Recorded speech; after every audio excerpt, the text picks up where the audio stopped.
Okay. Perfect. We are recording. Welcome everyone to the February Agroforestry Northwest Workgroup meeting. Really appreciate everyone joining for this one because we're going to do it a little differently than what we usually do. You've been getting emails from me, so you all kind of know what to expect at this point.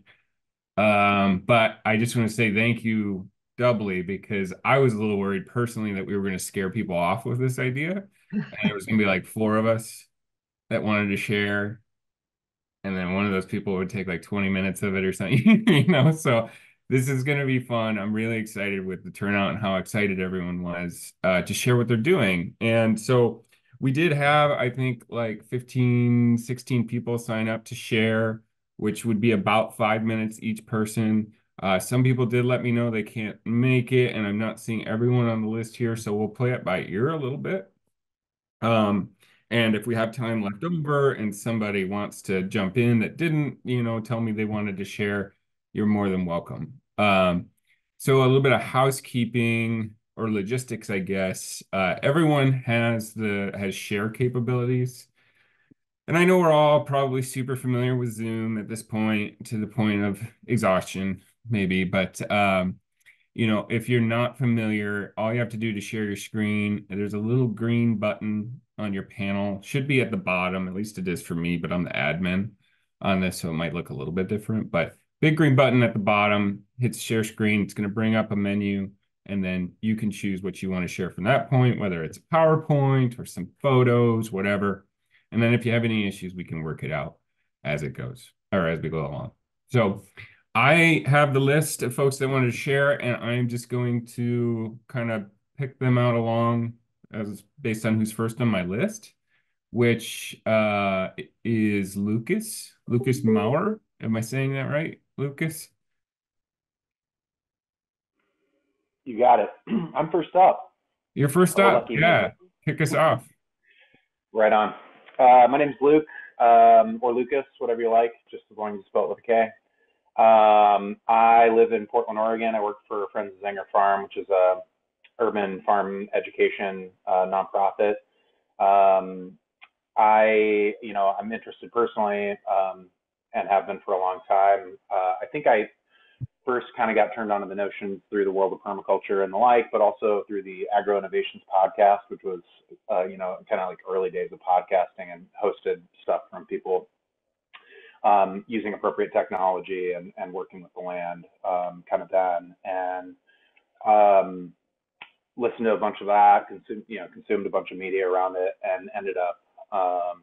I was living in northern Spain at the time, and there was this like ferry service to southern England, and so I went over and did a workshop with Martin Crawford at the Agroforestry Research Trust in 2011. Just to get some exposure. By the way, I don't have any pictures or anything necessarily to share, but my own narrative and interest, and just interested to connect with folks who are similarly interested. I put in the chat the restoration, regeneration potential of this, leveraging this not to go backwards, but to go forwards in how we exist, especially in urban spaces. I got inspired by seeing the urban canopy in Portland because there's so much utility if we think beyond the fences and see everything that's around us in this very mixed kind of woodland that we have in urban Portland. Um, let's see here. I got off track. Agroforestry Research Trust. Yeah, I've been exposed to a lot of different, Tones Meyer and Jackie and some of those folks. Got in with permaculture folks here in Portland and people who were, making kind of these backyard sanctuary, haven, food growing landscapes. And also kind of thought back to, I grew up in central Illinois and the kind of mixed, oak, savanna, bog system there is something that is has been totally erased from the landscape in large part there. But when I think, beyond my own lifetime, beyond just computers, beyond half lives of nuclear energy and things like that, like what will go back what will that place go back to? I know that some folks are working on putting in, chestnut, hazelnut cops and diversifying that and made hopeful by what I know will come back to the places that I've been a part of. So I'm waxing philosophy. I'm philosophically I'm kind of getting off track, but yeah, I don't know. That's kind of generally what my interests are. I see the potential to work with many dimensions of agroforestry. I think now, especially in Portland, we have the Clean Energy Fund grant or tax levy and grant program, and there's a lot of talk about regenerative ag and doing stuff that's going to ease the climate change and chaos impacts that we're seeing, and especially for marginalized and distressed communities. And that technology is not contained in a photovoltaic cell. It's in an evolved cell, and increasing canopy, increasing food, connecting people with the plant life that's around them, infilling, like I was kind of talking about. I think there's ways to leverage good research and empirical data, and also install that technology, the appropriate technology of what I kind of refer to as plant vending, right? Doing all the incredible 7 Fs of kind of agroforestry, food, fuel, fiber, pharmaceuticals, all of the different possible outputs. So just immense potential, stuff that we don't have, that's about regenerative resources, not finite resources. Yeah, I don't know. Excited to hear from other folks. Thanks for letting me go first. Awesome, thanks. Yeah, and got like actually about a minute left. If anyone has a question, feel free to hop in. But Please. I was curious about Zenger Farm. I don't know Mm-hmm. much about it. Can you tell us a little bit about the missions of the farm? Yeah, absolutely. A colleague of mine is also in the meeting, and will be able to share thoughts. Oh, nice. Um, we're 25.4 acre parcel spanning the spring water corridor, wetland area, a wetland that is home to the 5 native species of amphibians native to the Portland area, and does not have North American bullfrog in it, to my knowledge. I farm across the wetland from the main farm site at a site called Fury Field. That's got Century Farm legacy fruit trees on it, and we're developing for winter CSA program. And there's a ton of other really cool programming. I'm sure Sachin will talk about it to a degree. But we grow. My winter farm program is for the Partnerships for Health program that provides boxes of produce to community members with food access and dietary health related issues in the community at no cost to them. And so it's a pretty neat and innovative program here in Portland. So check us out. We'll drop a link to the org's website in the chat, and encourage folks to reach out, connect. Volunteer opportunities, giving opportunities, collaborative opportunities abound. Awesome. Yeah, thanks, Lucas. And because we're doing such short sessions, I forgot to mention, there might not be a lot of time for questions. If there is, I'll let you know. But I really encourage everyone that talks to put their contact info in the chat, and people follow up with them, especially if you see potential for like a partnership or something like that, or if you just have other questions. But awesome. Thanks, Lucas. And yeah, hopefully we hear more about the Zenger Farm from Sachin too later. The next person I have on the list is Karishma. Karishma, you want to go next? Oh, yes, I can absolutely go next. Hi everyone. My name is Karishma. My brother and I have a 10-acre forest farm, or starting to be a forest farm, in Long Branch, Washington. It has been 2 years in the making. So as you know, like, you may have this great idea, you may want to like go forward on it, but like regulatory practices, conservation practices, getting things permitted the right way takes a lot of time. And so I know I think I spoke a few months ago on one of these calls prior, but what we've done thus far, or since then, is we have started multiple beds of something called hugelkultur. I don't know if I'm pronouncing it correctly, but I hear some people going like this, or I see some people doing this. So very cool. Everything that we have on the property stays on the property. So if we are having to cut down a tree for a specific reason, it's either going to be turned into some type of bark, or it's going to be turned into a hugel bed culture, or we're cutting our trees at 5 feet and we're plugging them with mushrooms. And we are trying a lot of really cool new things. And so originally, when we thought we wanted to build a farm, we didn't realize how much there was actually a need for research in this space. And so a lot of our strategy has been partnering with other companies, such as local mushroom, like local people who have been growing mushrooms for 10 years, saying, hey, you currently grow indoors. Have you thought about going outdoors? And usually the thing is like, we want to, but it's very expensive. We haven't done research in the area. And we're like, well, give us your mycelium. We'll do the research for you. We have interns that we're working with that have backgrounds in wetland or botany or whatever it may be, and we'll document it and let you know what works and what doesn't work. We also got into partnership with local plant-based fertilizer companies because they are actually looking for um, uh, things that you find in the forest. And a lot of the stuff that they're actually bringing in and importing into the US comes from like India and China in areas that are very untouched. And so we're working with them to actually grow some of the native things that we can grow in the Pacific Northwest for them.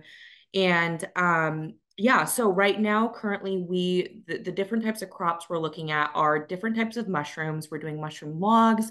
We have trees that, and I have the photos, but that our farmer who's on site every day sent them, but we have barely have any signal out there, so they're not coming in very clearly. So I'll send them to everyone afterwards. But we have cut some trees at 5 feet and we're plugging them mid-March. We have mushroom beds. We're working on like a wasabi and berry polyculture as well.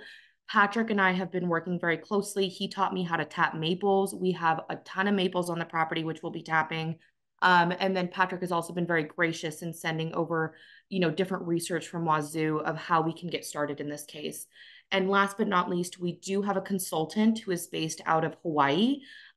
They create they actually build a lot of the technology that like NRCS uses and DNR. So they are very ingrained on the super, super detailed approach as well as the technology. So we have them on an hourly basis that we can call and ask for questions. And hopefully in a year, we can afford to bring them out on site. So really excited, a lot happening. We are working with Pierce County. One of the biggest things was getting this zoned as ag.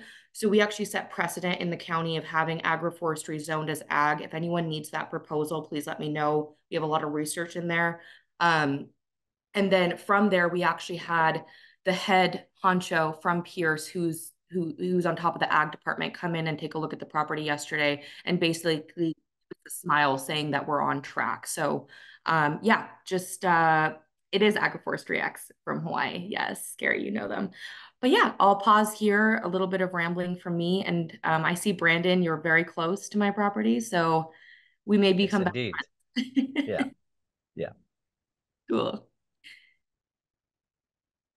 Awesome. Thanks, Karishma. I'm excited. I don't remember you mentioning wasabi before, but I'm very excited about wasabi like the last 2 weeks after being able to see some wasabi forest grown and eat it and know that real wasabi is so much better than the horseradish stuff we're used to. So that's an exciting one for sure. You're doing some really cool stuff. Thanks. Cool. Well, that was about 5 minutes on the dot, so thank you. So up next we have, is Lindsay Hunt on? I don't think she is. And I don't see Ada Alston either. Oh, sorry, that's my timer. Okay, how about Rand? Saw Rand. There you go, Rand. Hey folks, Rand Hagenstein. I am, after a long career working for the Nature Conservancy in Alaska and a bit of a pandemic hiatus, I've teamed up with a Vermont-based nonprofit called Interlace Commons. And I'm working remotely, as we said at the beginning of the call, remote, based out of Anchorage, though all of our work takes place in Vermont.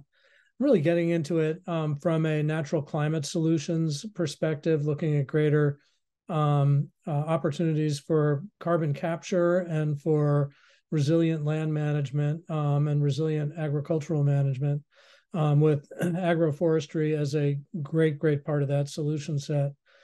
Interlace Commons has been around since 2017, I think, and works primarily in the New England states and New York. Much of our work involves working directly with farmers on agroforestry planning and implementation on their properties. We also are doing put on training programs in collaboration with Savannah Institute and Appalachian Sustainable Development. One of the things actually that I want to talk about for just a minute is that we've got what I see as a pretty groundbreaking agreement with NRCS in Vermont. It's structured as a cooperative agreement, and it involves both training farms and training NRCS technical service providers through sort of a on-farm mentorship kind of approach. So as we go and work with farms throughout Vermont, we will have an NRCS person who's a good conservation planner but doesn't really know agroforestry along to jointly develop plans with farms as a way to build the internal capacity of NRCS to support agroforestry more broadly. This is, in a sense, a microcosm of a proposal to have a national agreement to provide additional training opportunities for NRCS staff and other natural resource professionals that's under discussion under the auspices of the Agroforestry Coalition. That's looking like it may have traction as a national agreement in 2025, but there's encouragement to be working at state and regional levels to develop cooperative agreements along the lines of the one that we have with NRCS in Vermont. I'm happy to expand on that if anyone wants more information or wants to follow up. My contact info is in the chat there. Let's see, we're also working under a climate smart commodities grant with Organic Valley, mostly working on silvopasture as a carbon capture technology and as a heat relief strategy for cattle on their partner farms, owner farms. Last thing I'll mention is that I'm working a little bit behind the scenes to see about opportunities for exploring indigenous forest farming strategies in boreal forests, and just trying to put together some partnerships around that. The notion being that, like everywhere else in the world, indigenous land management wasn't a passive thing, but was an active, involved, intentional activity. And there's no reason to think that that wasn't the case in northern ecosystems as well. So trying to probe and understand a little bit what those indigenous land management strategies might have been that got at production of food and medicinals and other products coming out of the forest. So that's work that we're just trying to get the partnerships started and working on. I will pause there and pass it on back to you. Thanks, Rand. We do have about a minute left if anyone has a quick question. And I would think hence the name. Is it Interlace? Yeah, Interlace, one word, Commons. Interlacecommons.org is the website. I just want to add, Rand, I don't know if you were around, gosh, it might have been over a year ago now, but one of our work group meetings, we had Stephanie Gutierrez from EcoTrust talk about her indigenous agroforestry project. That's like I'm working on with her as well. And that could be a really cool model if that's useful to anything you're trying to do up in Alaska. I don't think, even though it's Pacific Northwest, I don't think it's really expanding into Alaska, but that could be something we talk about, and if it's helpful for you to use it as a model. Yeah, interesting. I look forward to following up there. Awesome. All right. Well, whoops, wrong button. We have next Matt Maria. Is Matt on? Hey everyone, Oh yeah, you're like right next to me on my screen. good to see many faces and names I recognize. Thank you guys for curating such an incredible group, keeping this active. I'll post my business here. Um, yeah, I work for King Conservation District. I really got into agroforestry in Peace Corps, Tanzania and Gambia. And in Gambia, I got to work at an old German agfo research site.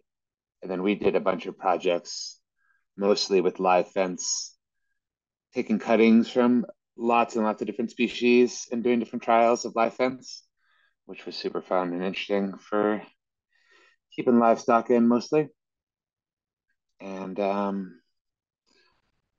yeah, there's a lot of cool things that are going on in King County. A lot of people have the privilege to be experimenting with all kinds of different things on all kinds of different size lots. And I was going to share one cooperator stuff that some of you have seen already, so apologies. Um, so first, I'll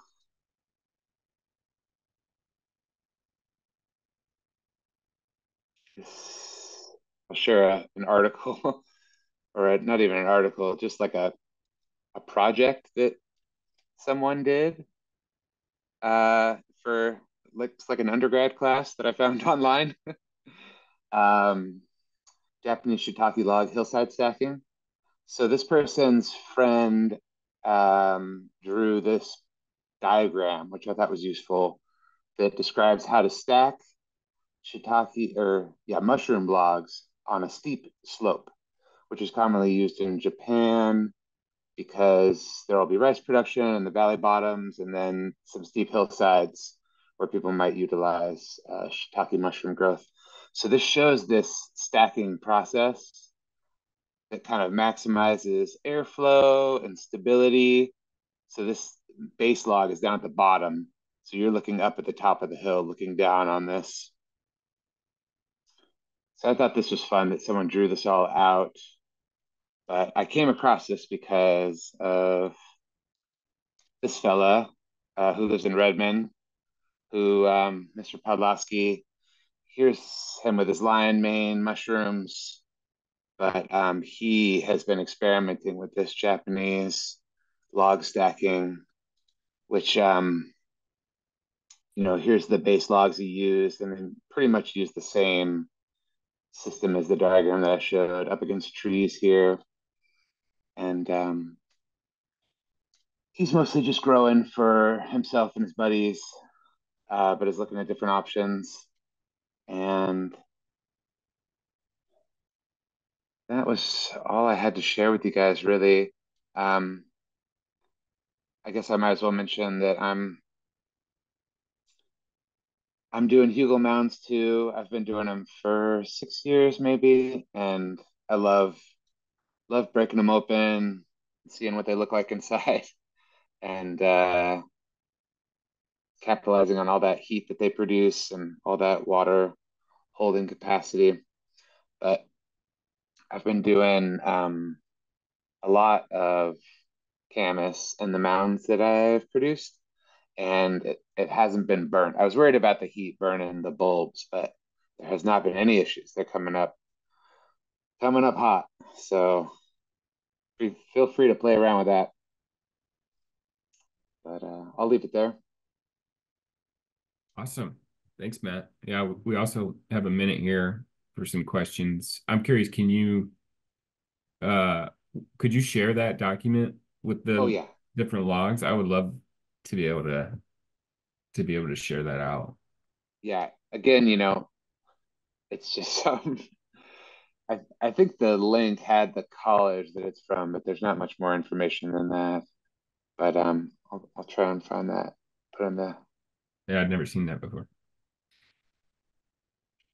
I'd like to hear more about the live fence and if there's been some experimentation in this area with that. That's definitely something I want to experiment with. My son visited Costa Rica and saw lots of it there. I just love the idea. Yeah, I have not seen anything here or worked on anything on my own other than my own little hedgerows, which I'm sure, well, goats could definitely find their way through. I don't know how well they can hold cattle there. Yeah, Any other it's got to people seeing work. stuff out there? Blackberry seems to be the best, honestly. Himalayan blackberry. Yeah, it's a Uh, formidable barrier. yeah, people leave it up. Actually, people will tell me that that's their main reason for leaving it up. So it's kind of a barrier for us.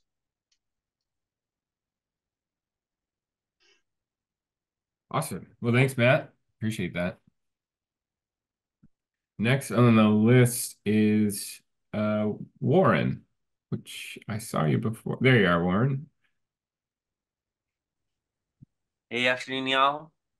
Um, yeah, Warren Neth. Have a farm up in Yelm, Washington, Cosmic Carrot Farm. Got to work with Patrick and our conservation district last weekend and planted in our an alley cropping system. I guess I can share screen. So, can I share screen? Okay. Oh yeah. Yeah, All right. you should be able to.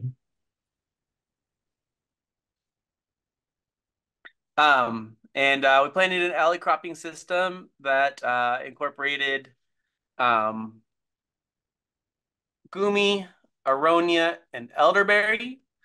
And let me see, I got some pictures here.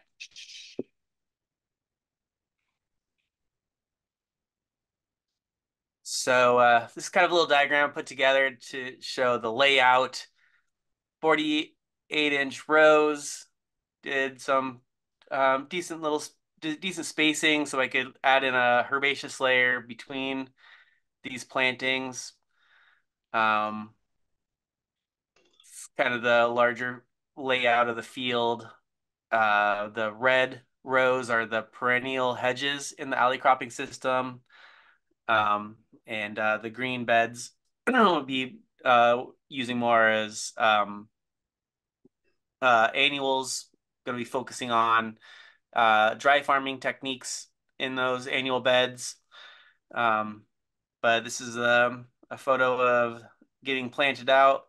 It's great working with the Conservation District and Patrick getting a work party. So it was funded largely by the Sustainable Farms and Fields Fund, which has been which is an awesome funding source in Washington State. Hope that we can put that funding source to work for more alley cropping and agroforestry type projects in Washington State. Um, yeah, and yeah, that's kind of the main stuff I'd mention. I have another area on the farm that where we the previous owner had an aspen grove, and I'm going to be interplanting some Korean Sochi green tea uh in that aspen grove. So that's kind of another little agroforestry technique we're going to be utilizing on the farm.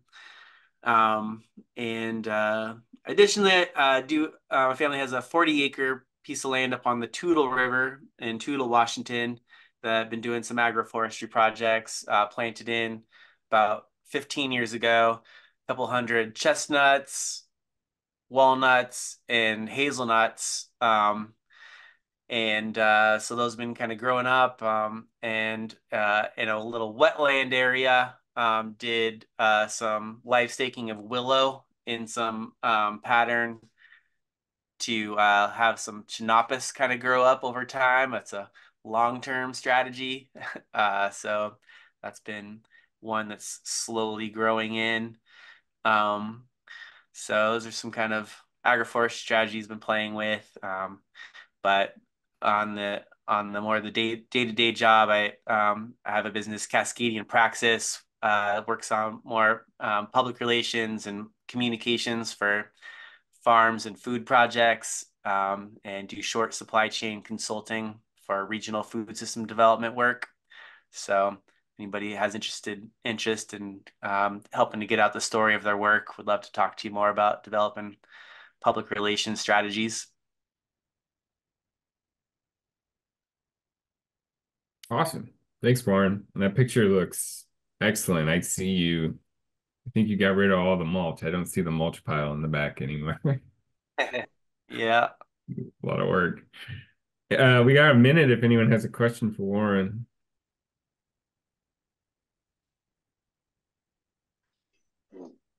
I'm curious about your 15-year-old chestnut planting and what, if any, production you're starting to get.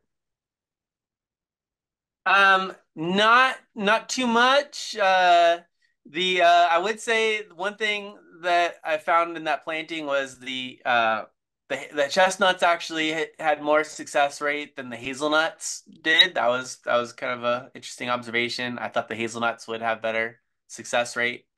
Um, but it isn't an understory. There's been some maples that have grown up faster, and so they've been getting a little more shade than I was expecting. So, uh, yeah. Nice. Warren, can you stop sharing your screen? I thought I could Oh do yeah. that, but I don't think I can. So next up we have, oh, and by the way, Warren, you have a request for information for your business in the chat. So make sure you don't miss that. Up next is Caitlin Cadow. I'm saying that right. Is Caitlin on? Oh, Hi. yeah. Hey. Yeah, I am new to the Pacific Northwest. I just recently moved here from the Midwest, and I work for Canopy Farm Management, which is an agroforestry establishment company. We also have a nursery, and we do maintenance for farmers who are interested in having some of that maintenance work contracted out on their agroforestry farm. All of our work is in the Midwest. So I'm also remote. Um, but I'm looking forward to trying to do my own agroforestry someday, which is kind of what brought me out to the Pacific Northwest. My friends and family have some land out here, and they haven't been doing anything with it, and they're thinking of getting started. So I'm kind of using some of my project manager skills of designing and consulting and things to try to apply it on the land out here. A little bit more about Canopy. We are a spinoff from the Savannah Institute, so we're a for-profit branch of the nonprofit Savannah Institute. We do consulting, design, planting, site prep, maintenance, and then, like I said, we also have a nursery. So yeah, I work with farmers pretty much every day, helping them design stuff for their land, and it brings me a lot of joy. So I'm kind of new to this role. My background is more so in restoration ecology, but this is really where my passion is. So excited to be stepping into this and learning more about it. That's really all I have to share. Okay. Well, there is some time for questions if anyone has them. I'm curious if you have anything you're like super excited about on your doing on your land specifically, and I guess coming from the Midwest, like your perspective on how it would look different here, I guess. Yeah. Well, the Midwest is much flatter. Um, so a lot of like the farms that we do designs for out there hinge on that being part of the design. And the land out here was previously timber, and they've done a couple of harvests of the timber. It was grazed for cattle years and years and years ago, like probably a couple generations back. So that operation stopped. So I'm really still just like getting to know the land. I would love to do hazelnuts. at some point, but I'm not sure if it's suitable. I haven't dug into it too much. We've got a herd of 3 goats right now that are pretty much just pets, but we could probably put them to work as well, clearing out some brush and getting some stuff prepped. So yeah, really just beginning stages. Awesome. Thanks, Caitlin. I'm Yeah. from the Midwest too, as well. Oh, So, are you? yeah, from Michigan. So, Oh, nice. I'm from Wisconsin. yeah, it was hard to get used to how not flat it is here. I feel like I haven't seen this in Yeah. 50 years, but Yeah. okay, so next on the list we had Kevin Dunham, and I thought he was here, and then he must have left. No, I'm here. Oh, there you are. I'm terrible at finding things in the Zoom matrix. I'm so sorry. Yeah, you're next. Thanks, Kevin. Cool. Hi, everyone. I'm Kevin Dunham. I've been coming to these meetings for a little while now. I have a small farm on South Whidbey Island in Washington. We own 6 acres, and then I do intensive grazing on probably another 50 or 60 acres on different properties around the island. But my main agroforestry project is our farm here. We're focused on planting silvopasture for livestock feed and experimenting with different uh, types of systems for that, and just been constantly learning and trying new things. So fodder and fruit and nuts. I just recently did a 1 day farm conference here on the island. Sierra came to that, who's on the call as well. And I did a silvopasture talk, so I have some slides from that that I can share, at least part of it, so you can see what we're working with. So this is our home site. When Fall Farms are kind of working farm title. It was Dunham Farm for a while, but I'm enjoying the new name. Can you see my cursor if I move it around here? Or is it just the image? I can see the cursor. Okay, cool. So this fence line right here kind of delineates our back pasture. This all slopes upward to the east. And then this is kind of the barnyard area and the home site and gardens. So the main silvopasture plantings are kind of in the lower half of this back 4 acre field. And we're focused on the original plantings we did were about 6 years ago, chestnuts and apples, mostly standard size apple trees, kind of with the idea of seasonal summer slump feed for our sheep and pigs and turkeys. So we raise sheep, pasture pigs, pasture chickens, and turkeys. This is a base map showing the vegetation that we have planted. So there's several rows of chestnuts here. Hazelnuts I've started to plant between, and then the apples are here. And then I just added a patch of mulberries in this area. And we're also experimenting with some fodder tree crops that eventually we're hoping to pollard and have some summer supplemental feed for the sheep. So there's some Lombardy poplars in a little block here, some black locusts running up the fence line, and a little hedge of willows. And I'm going to be doing a few contour plantings up here and doing more poplars and black locust trees. It's pretty dry. We're a very sandy site, so water is kind of a big issue. Um, there's a cross section of the backfield, kind of shows you the slope. Um, so the elevation gain, is a little over 40 feet. Um, but this is one of our apples that's about 6 years old. And this is the upper field. You can see this is kind of summertime. It's pretty dry, a lot of Scotch broom. We inherited about a 2 acre Scotch broom forest that was over your head. So slowly converting that, but it likes to resprout. There's just a little side view of we're basically doing a alley cropping in a sense with perennial pasture as the alleys. So it's about a 50-foot spacing, grazing lanes. I can also run my broiler huts up and back, and it's kind of the perfect width for that. There's some rams grazing in there. It's a bit over mature summer forage. Here's a view from kind of from the bottom of the slope. The willows here in the foreground.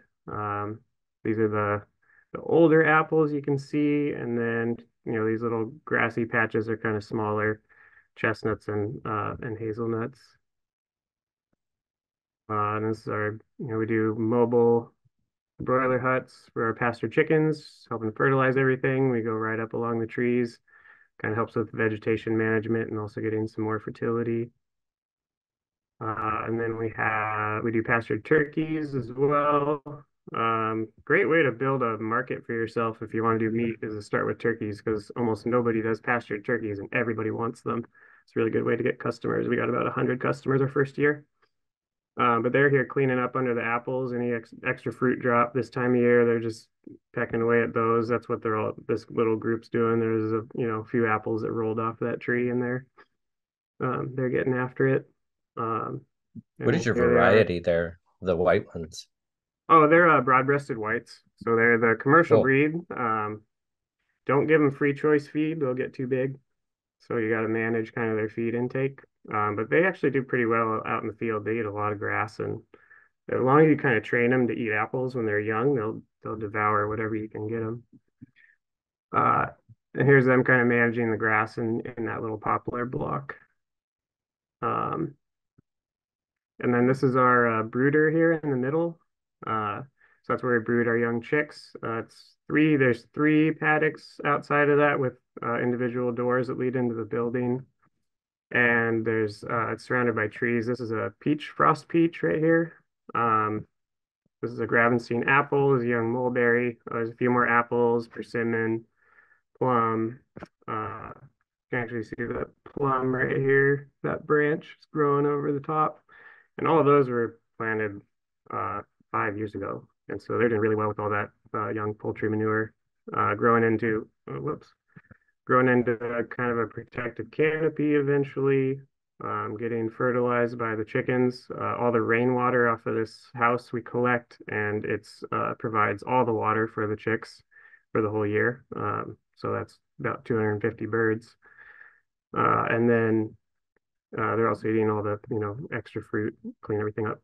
We've also rotated and grown the three sisters in different paddocks. So if we leave them in for a longer time, kind of have them churn it up, we can grow squash and corn and beans on a rotation in there.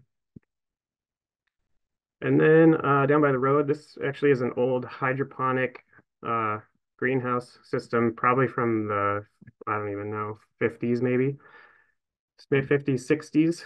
These are all like some old cement beds. And then there's actual soil between. It was a huge just blackberry mound, but we're just planting a hedgerow of willows and poplars. And that's eventually to be coppiced or pollarded for cut and carry for summer fodder for whatever animals we have around the farm.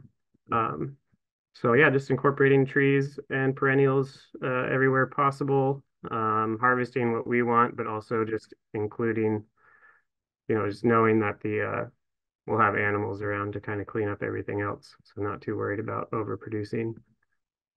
I don't know how I'm at on time, but I've gotten, pretty inspired about silvopasture in the last couple years through the Tree Crops book from the 50s by J. Russell Smith, I think is his name, and then also Austin Unruh from Trees for Grazers. He's out in Pennsylvania doing some awesome work just for shade and fodder plantings.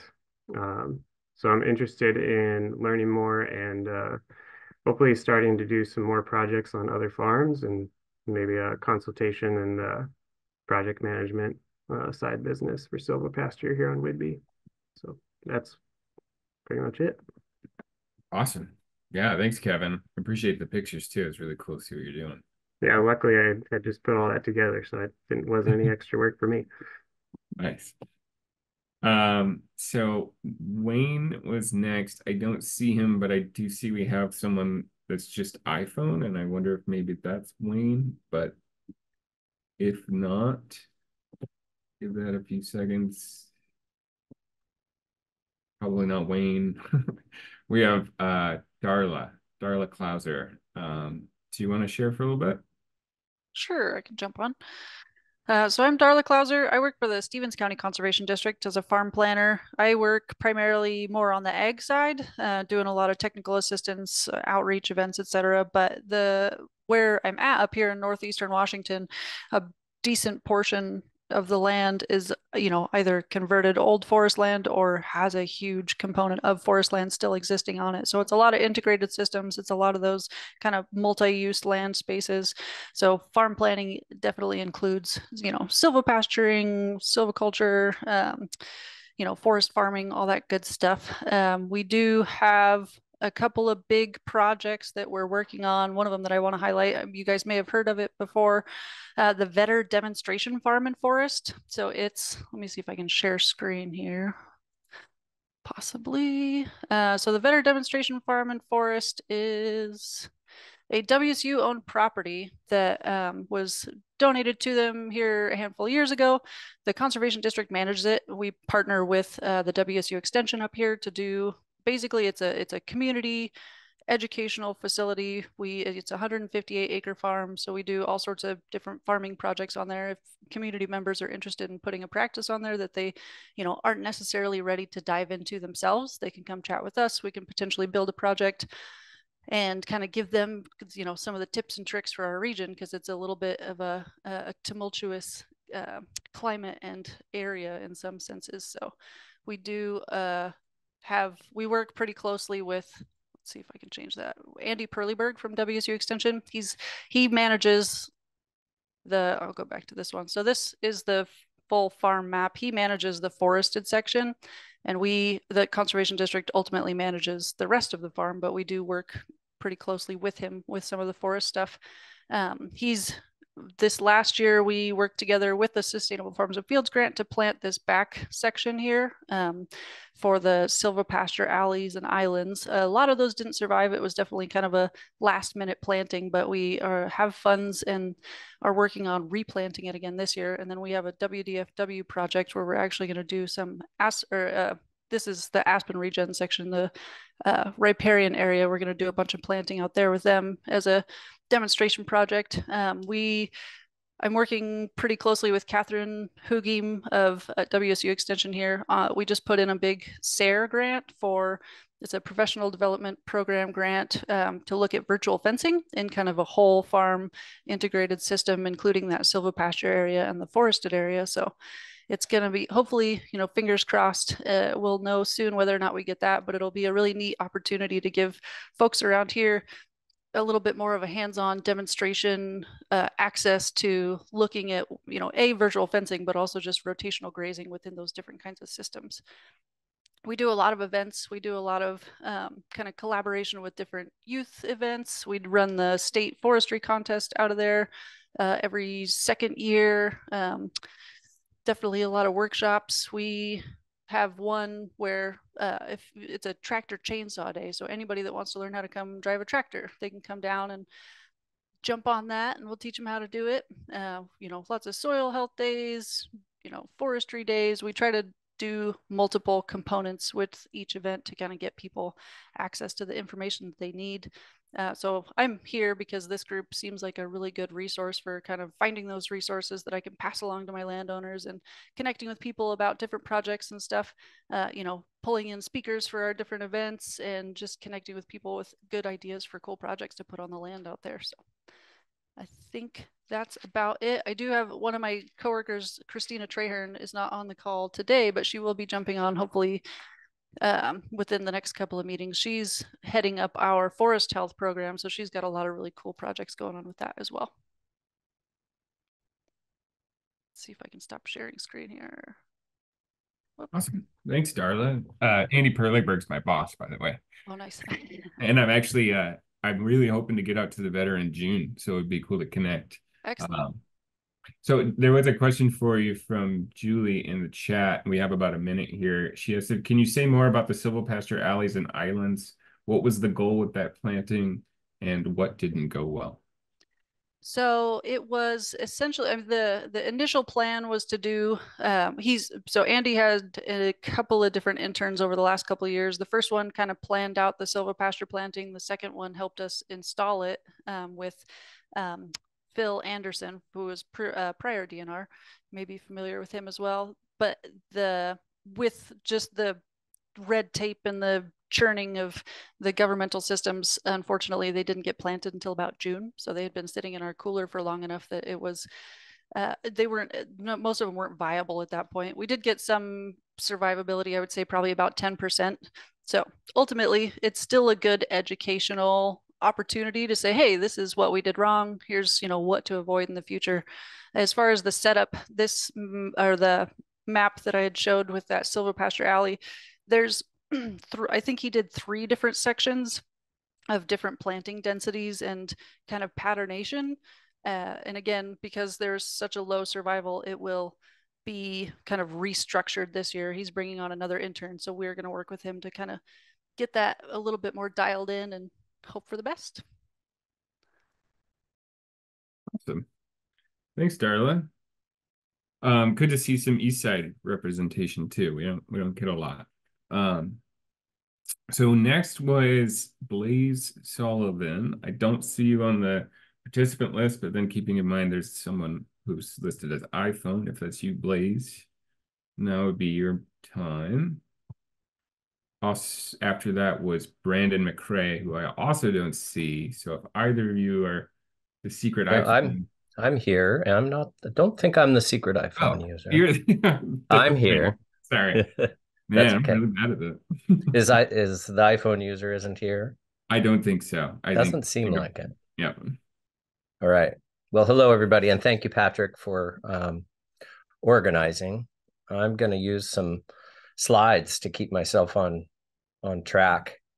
So this is our farm, Horse and Fiddle Farm, and we're in Western Washington. We're on the just get rid of this. Sorry.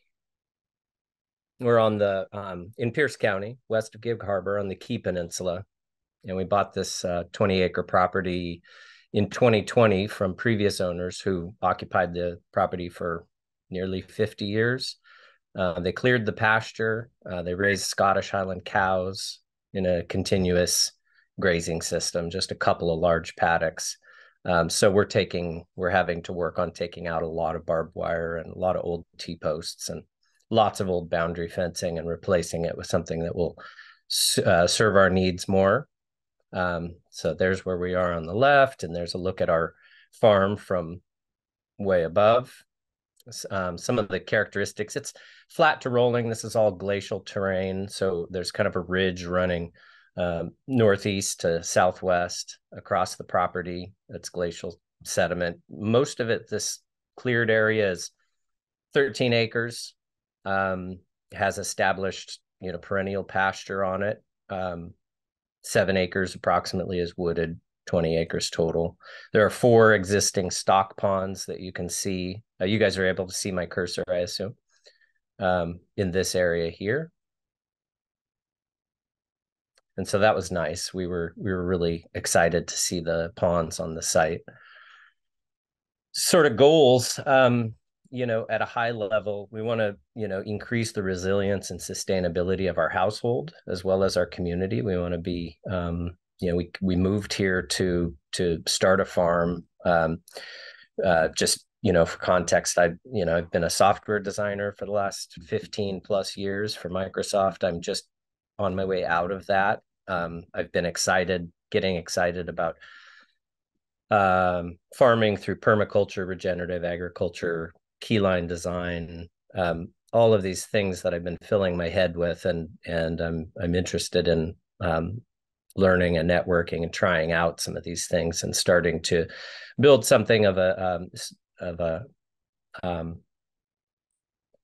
homestead as well as a farm. So it's not just a commercial operation; it's also kind of a lifestyle choice that we've decided to make.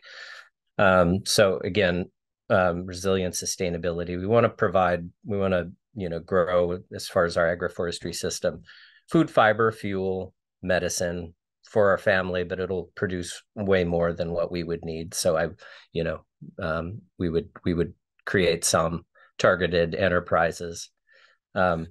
Want to build a local food system so that there's more food available for people to consume in the local area. Want to regenerate our soil. in our land, build the habitat, build the biodiversity, sequester carbon, all of those high level goals. We have a site plan very much in progress, work in progress. I'm working with the Regrarians platform and Darren Doherty to, study farm design. And I'm working through that process layer by layer to do our farm design, but this gives a little bit of a sense at a very high level, doing on contour plant multi-species tree and woody shrub crops, and essentially to rotationally graze horses, sheep, particularly we're interested in Icelandic sheep, pigs in the future when the system grows up a little more, and poultry, probably sheep and poultry early on. The tree systems we're thinking of are things that are very, pretty appropriate to our zone: hybrid chestnut, hazelnut, willow, alder, ash that are already on the property, apple, pear, mulberry. It's just a super tree. Grape, currant, gooseberry, raspberry. It's typical suspects. And so with the sort of idea of producing nuts, fruit, animal fodder, as well as pasture-raised meats. Also, would like to get into mushrooms at some point. Doing log cultures. We've got lots of alder we can use, and then building material, shade and shelter for our animals. So let's see. So strategies, building infrastructure to begin with to graze animals, to cycle nutrients. So that's one of our biggest priorities. That's what we're working on now, is putting in, you can see here, deer fencing. We're using some temporary electric netting, but we're having to strike a lot of the old cow fencing and put animal friendly fencing that's more friendly to the animals we want to do.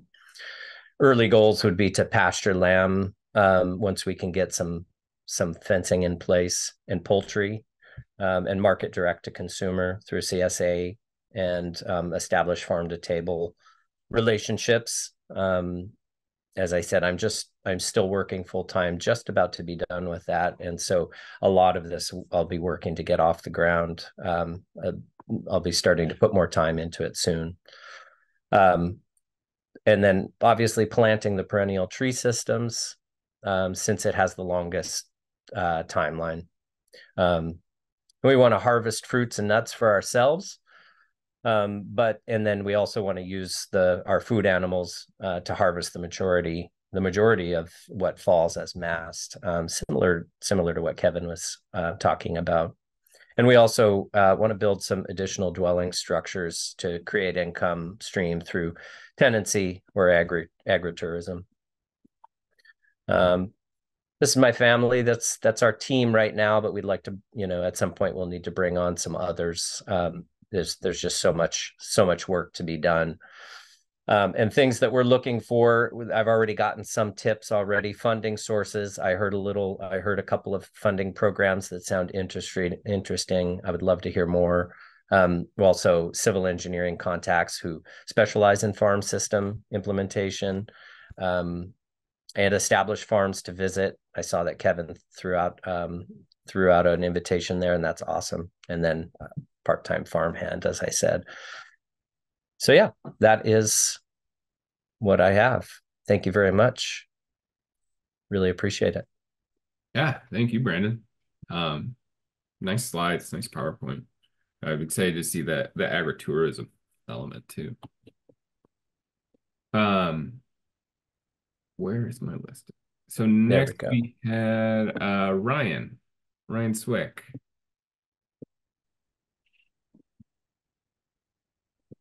Good to see you. Hey, everyone. Can you hear me? I can hear you. Okay, cool. Yeah, good afternoon. My name is Ryan. Amazing to hear from everybody so far. So just thank you all for sharing. It's been great to hear about everybody's efforts and initiatives. Really exciting, cool stuff. So I am interested in agroforestry, mainly through like the permaculture design route. I took a PDC a couple years ago now, and really got inspired by the potential of agroforestry and these different applications. So I started looking around trying to find ways to get involved. I live in the city of Seattle. So in the urban context, some immediate things I found were Beacon Food Forest. So I'm involved in that as a volunteer from time to time. Um, Also, I've been working with some neighbors on some small, like mini urban food forest projects in our local neighborhood, basically taking over parking strips, you know, kind of building out and finding robust and like drought tolerant plants that can withstand the craziness of the urban life. So that's been fun, kind of getting those things up and running. I was interested in learning more about agriculture overall and farming overall. So like last summer, actually last growing season in 2023, I participated in the Viva Farms Practicum program. It's basically um, a nonprofit farm that's based out of Skagit County that also has an operation in King County on some conservation land in the Sammamish Valley. And they run a really cool program basically for folks who are looking to kind of work nights and weekends to learn, how to farm. So they use organic vegetables as kind of the basis, the base crop. So there was no agroforestry involved in the practicum program itself, but just basically learning the ropes of plant propagation, of planning, crop planning, of finding markets, uh, so on and so forth. So it was really, for me, a great way to get some hands-on experience in agriculture. My day job, I actually work in business for a software company in the Seattle area. So for me, this was like an awesome way to get real experience in this field without having to like quit my day job right away. Longer term, I do aspire to start my own agroforestry based enterprise at some point. I'm definitely very intrigued by kind of a combination of nut crops and fruit crops primarily. Probably I see like a longer timeline as I develop it where I might be more remote and visiting the site just to do large work parties and kind of get things set up and going over time. And then maybe eventually at some point, as the last speaker was mentioning, be able to transition to that more full time. So that's kind of like my longer term thoughts. In the immediate term, I'm still, I'm definitely looking for ways to, keep getting my hands dirty. I definitely perceive myself continuing with some of the Beacon Food Forest work and some of the work in my neighborhood. Would love to also, find opportunities at local or somewhat close by farms that might need help. Just to again continue to see and get experience um, in the field. So that's kind of like my overall elevator pitch. And definitely happy to take any questions if any pop up. Yeah, thanks, Ryan. And we do have a little time if anyone has a question. Um, I think it's interesting what you touched on because I know we talked about too. I think there's a lot of demand for that experience, that agricultural experience for people that don't own land. Mhm. So it'd be really cool to see some of the farms and farmers in this group maybe adopt that. I mean, it's good labor. It's a very mutually beneficial exchange, and a great way to get people interacting with food systems. Mhm. Yeah. Definitely. Looks like there's a question here from Nick. Yeah, I'll read it out loud for the recording. Ryan, is your urban group taking advantage of any NRCS urban programs? Not that I'm aware of. I mean, the Beacon Food Forest, I'm not like on the leadership committee or anything with that group, just like more of a general volunteer. They may be aware of that NRCS urban program opportunity. I'm not sure. I'll definitely like file that one away to talk to some of the leaders about that.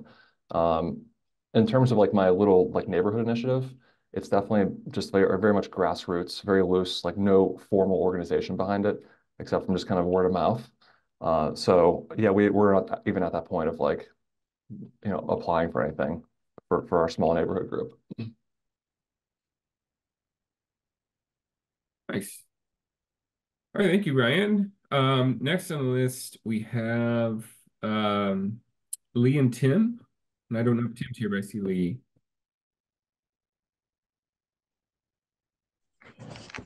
Hi everyone. We dropped Tim. He had to go prune blueberries, but I'm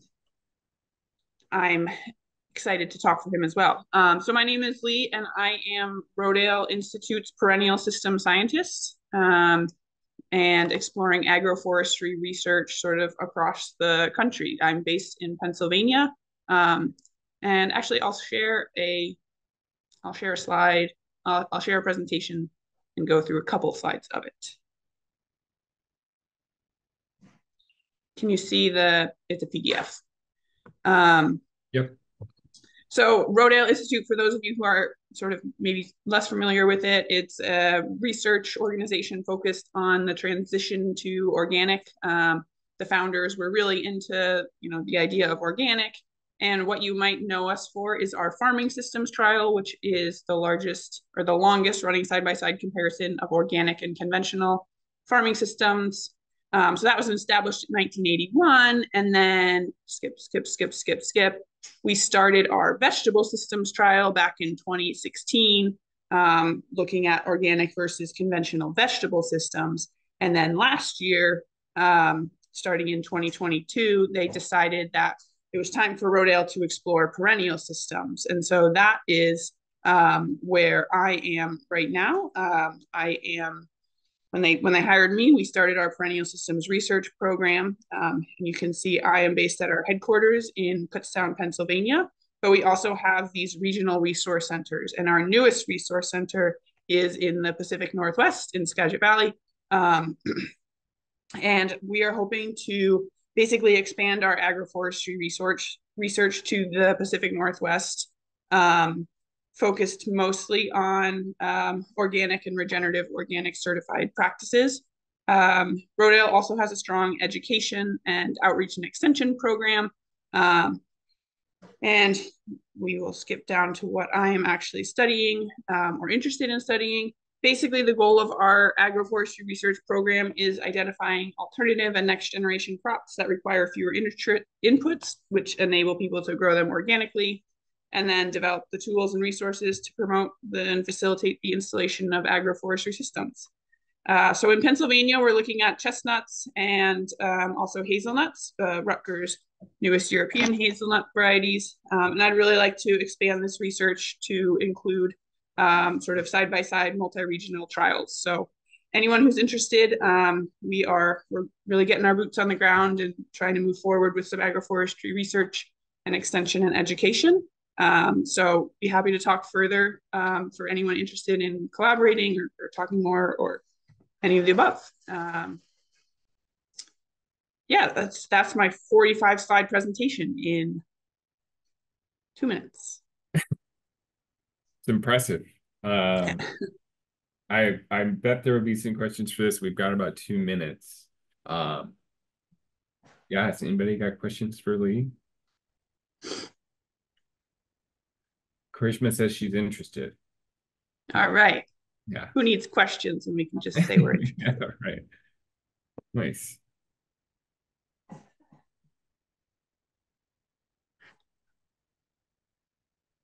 I'll add my contact info into the chat, so feel free to reach out, and hoping to, interact with you all in the future.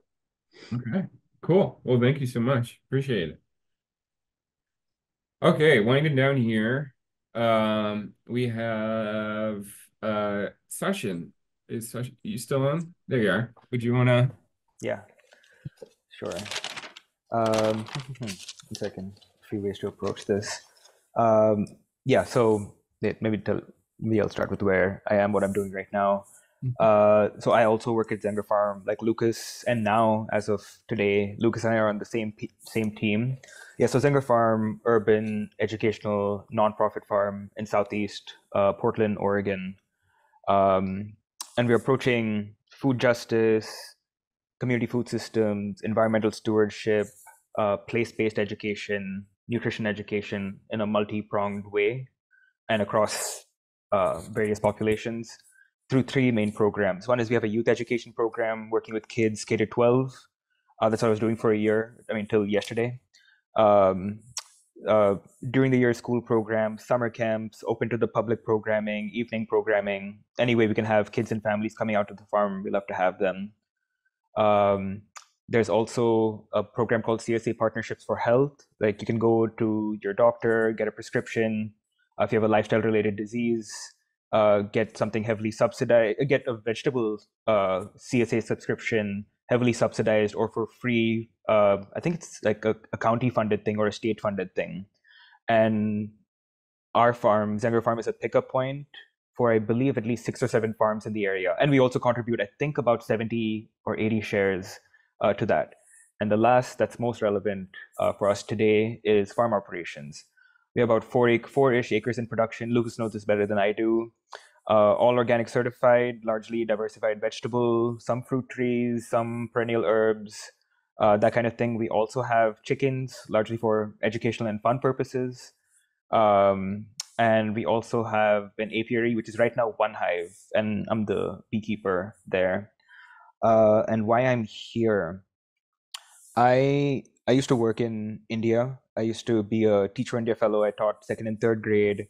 And 2nd year of the program, me and a bunch of other core members got together and said, hey, let's try to figure out how to do, like, figure out the new intersections of nutrition education, environmental education, in a hands-on solution-oriented way. And we landed on urban farming. And I had never put my hands in soil before that. So kind of me and Google figuring it out, and attending a bunch of workshops to figure out how to do school garden programming. And through that, I found Project Drawdown. And that's the first time I heard about agroforestry.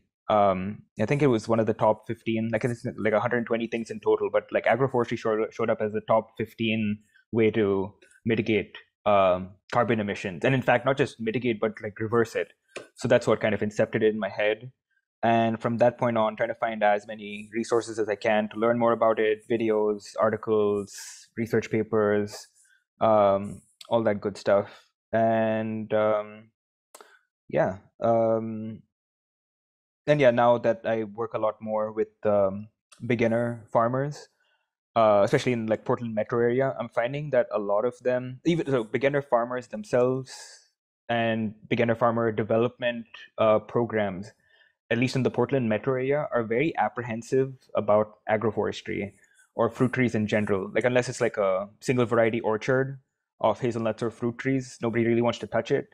Everybody's convinced on like, yeah, let's just do it with what we know, which is a diversified vegetable market garden based production system that goes to farmers markets or open to the public CSA.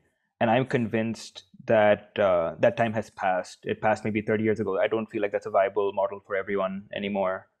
And I want to figure out ways to incorporate agroforestry, fruit tree production, perennial production into everyone who works with beginner farmers or even school gardens.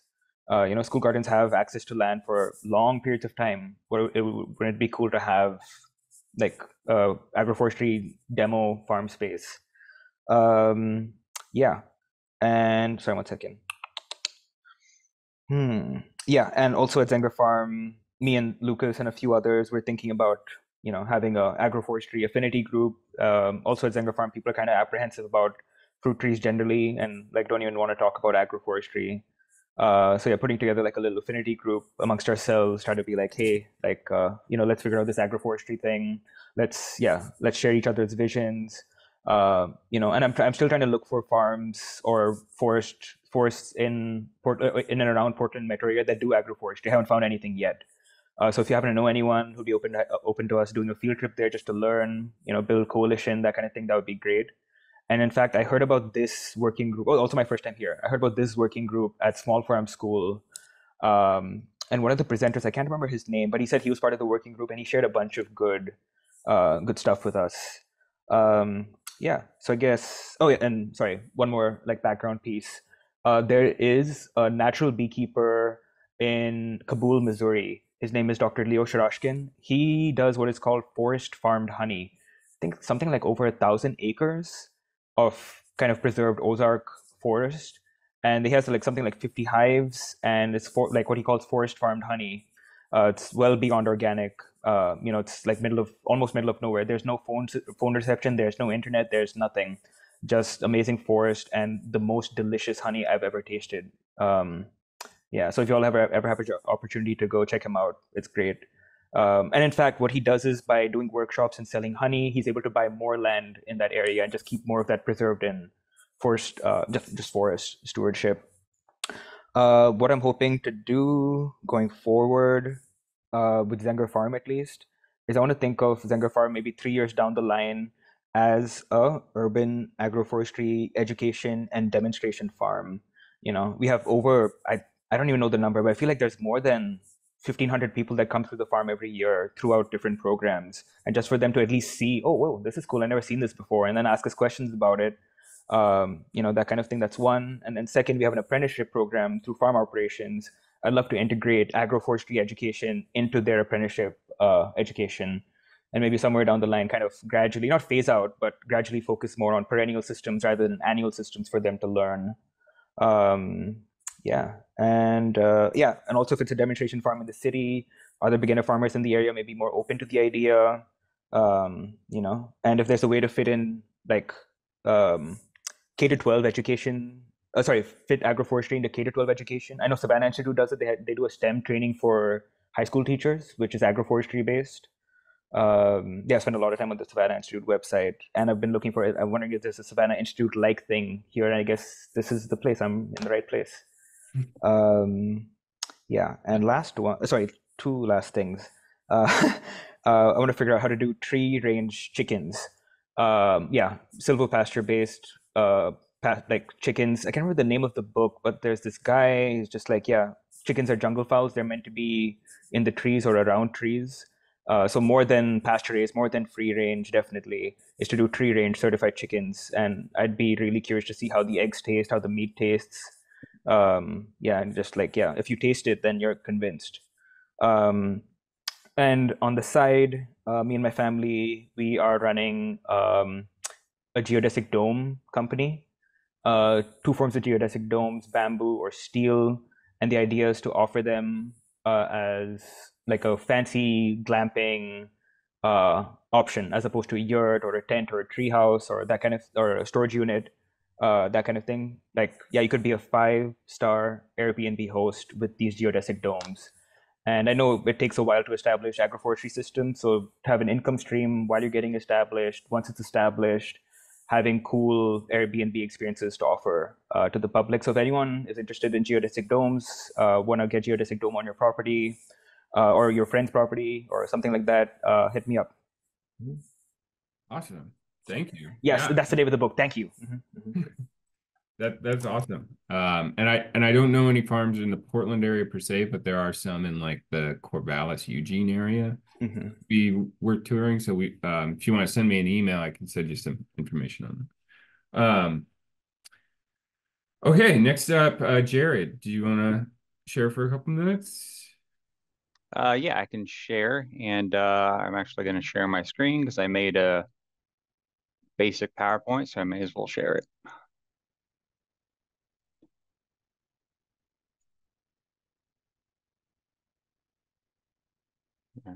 Okay. So yeah, I am Jared Booz, and I work with the Snohomish Conservation District as an agroforestry intern. And I'll talk about what I'm doing in my personal life first, and then hit the business side of it.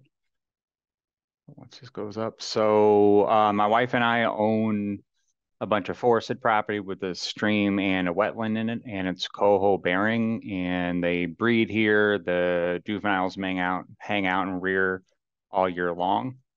So one of our main interests, and I'm going to maintain that it's my own like weird version of a silvopasture, is we maintain the forest health, and our product is coho salmon. We just don't make any money off of them, but it's still a lot of effort goes into making sure that they're healthy and happy and producing, and they have all the diverse ecosystem niches and shade and everything that they need. So one of the reasons, or one of the big things I'm interested in with agroforestry is riparian buffers, specifically harvestable riparian buffers. So on our property, in some areas, we are doing the mushroom logging, so both oyster and shiitake, and some of it we've high stumped, and some of it we fell the alder and stacked them in the normal way. We've also tried just felling the alder, and wherever it falls in the forest, just inoculating the whole length of the tree. So we're trying a whole bunch of different versions to see if anything takes better or is less work for how much we get out of it. Um, we also have tons of big leaf maples, so we're doing maple syrup farming. And we are currently tapping because it's supposed to get into the mid 20s during the nights this week. And then I'm hoping to actually, and then like 50s during the day. So I'm hoping we can get a sap run. So yeah, working riparian buffers. One of the things that I'm trying to establish along the stream is pollarded willows. So I have a handful of willows that are all volunteer naturally growing that I've started cutting at chest height, and then seeing what we can get to grow off them. Right now, any live stakes would be used on the property to just improve health, fight canary grass, all that kind of stuff. Eventually, I would like to start selling native willows, native willow live stakes, if I can see that there's a good enough market for it, if there's a way it makes sense with all the transportation costs and all that. And then also trying to uh, uh, maintain the working riparian buffer thing. We're adding in a bunch of all the native berries that we can and any native edibles along the streams in the wetland. So that way, as we go down and check on the fish or just walk around the property, we can forage. We are very interested in forest farming because the majority of the acreage is forest. It was originally clear cut back in the 1890, been harvested a few times since then, but it's all forested property. So definitely interested in mushroom farming. We are planting berries all through the understory. That way, as we walk around anywhere, we have access to berries and can just kind of forage. We're going to try and develop that out. Big leaf maple syrup. And again, pollarded willows. We got a bunch of areas that I've identified where the ground stays wet, but right now it's all reed canary grass. So either take a bulldozer through that area and just scrape off the top foot of dirt or so, and then plant a bunch of willows. Again, trying to get pollards out of there for either sale or use on our own property. Same thing with cotton or black cottonwood. We've starting to get into biochar. We want to someday do ginseng on the property in the forest understory. My wife's looking into doing flax that you can then produce to turn into linen. And there are a handful of people around here that purchase flax and make linen.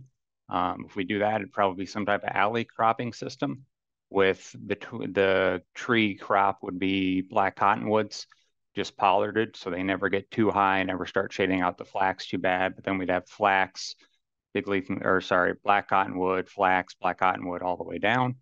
And since we're doing biochar production and trying to get into that heavier, my wife's really interested in doing like local Pacific Northwest charcoal for drawing.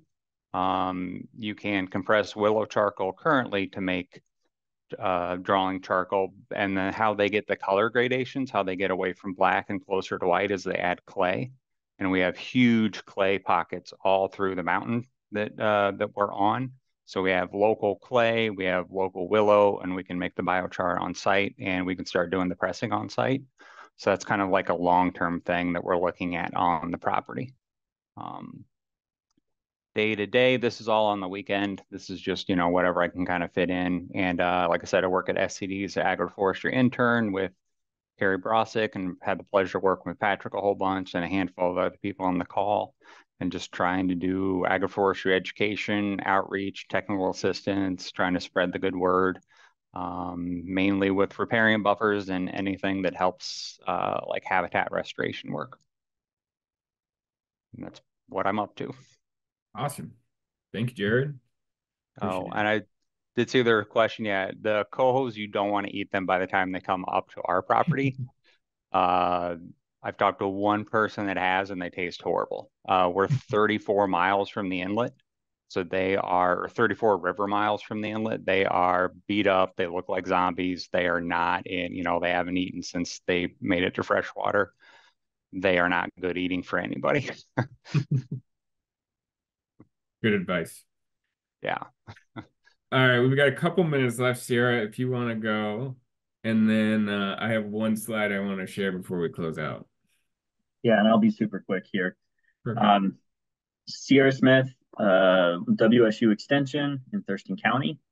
I work mostly in grasslands, prairie restoration, and grazing systems.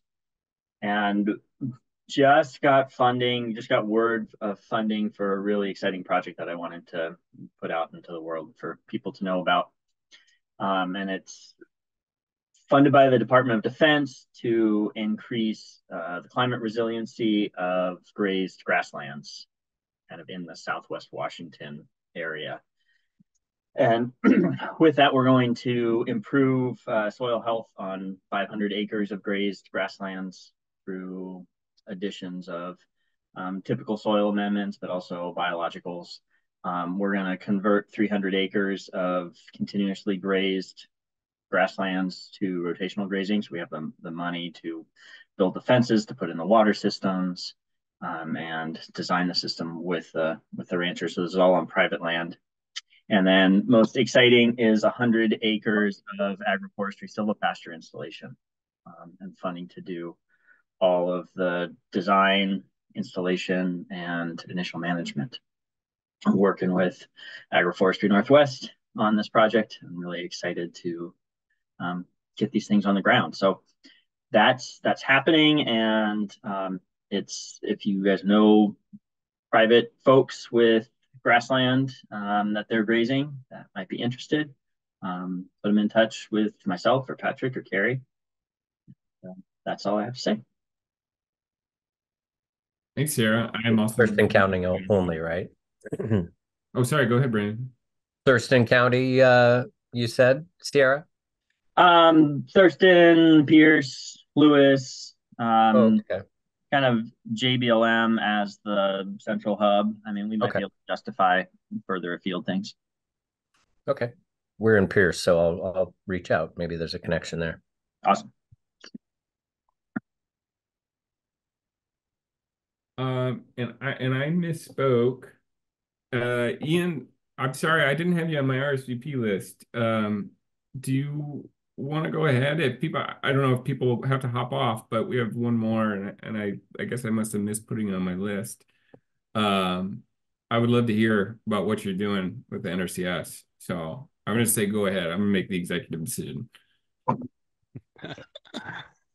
Thanks, Patrick. I'm going to stay black screened here because we have awful internet at my office. I'm just going to give a brief overview, a couple minutes here of a silvopasture research project we're working on. So my name's Ian. I'm an agronomist with the Corvallis Plant Materials Center. We're trying to work on looking at forages adapted to a mid-rotation Douglas fir silvopasture environment. We're partnered with Crestmont Farm, which is northwest of Corvallis in the eastern foothills of the Coast Range.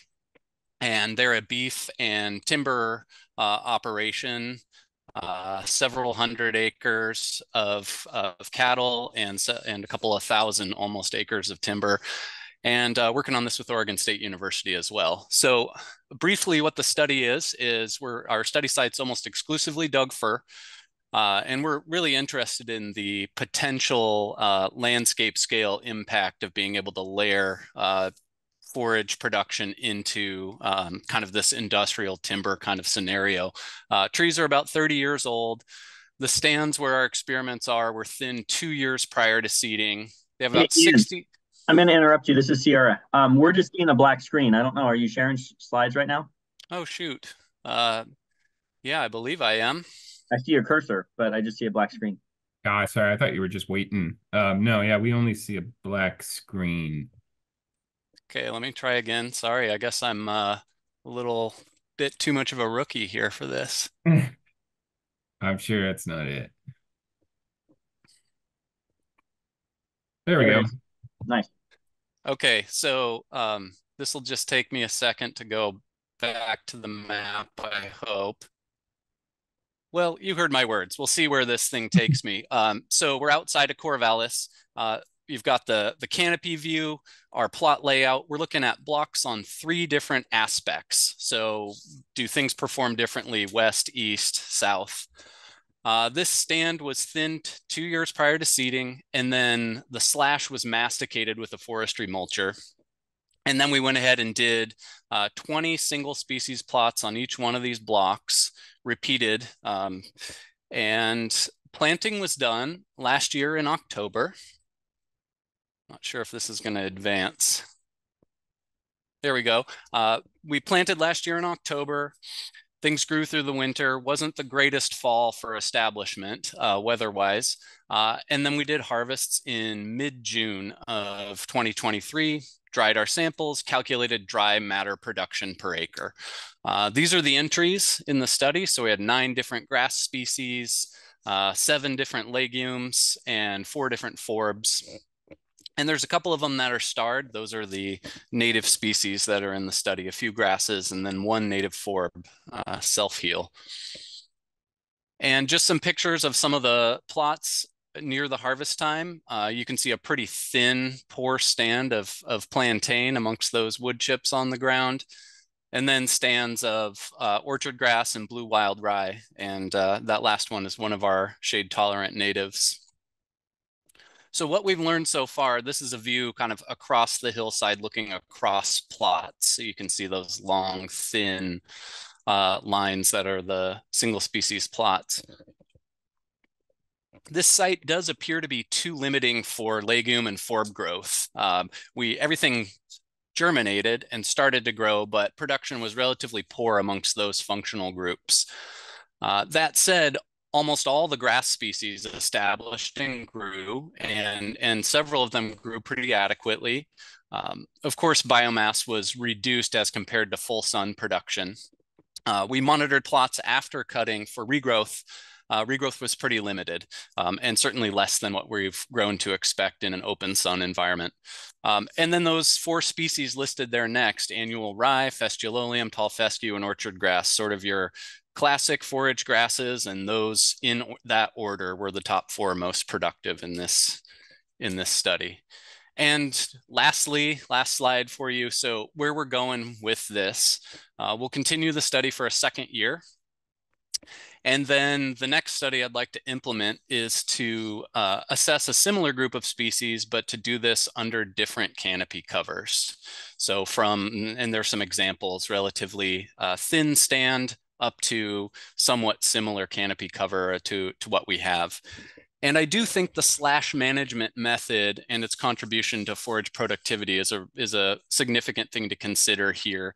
We're all aware about wood chips and nutrient immobilization and things like that, at least in the short term. So I'd like to layer in 2 different slash treatments. One where we're masticating as we had in this existing study, and then one where there's sort of the standard treatment where slash is removed from that location, so we can compare production.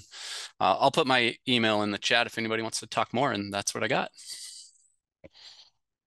Awesome. Thanks, Ian. I'm glad that we were able to squeeze that in, because that's exactly some of the research that we need in this region. So excited to see what comes from the different canopy treatments. I'm going to go ahead and skip that slide that I had prepared, and I'll send that out in the email tomorrow with a recording, and it's just some announcements about events and stuff going on in the region. So works better if you have links anyway. But I just want to say this has been awesome, and there's been a lot of love in the chat as well. We have a really great group of people participating in this work group, and I really enjoyed this. I don't know, Carrie, what you're thinking, but this would be cool to do as like an annual sort of check-in event. Yeah, no, this has been fabulous. Thank you so much for all the interest and sharing. And yeah, we definitely want to do it again. Yeah.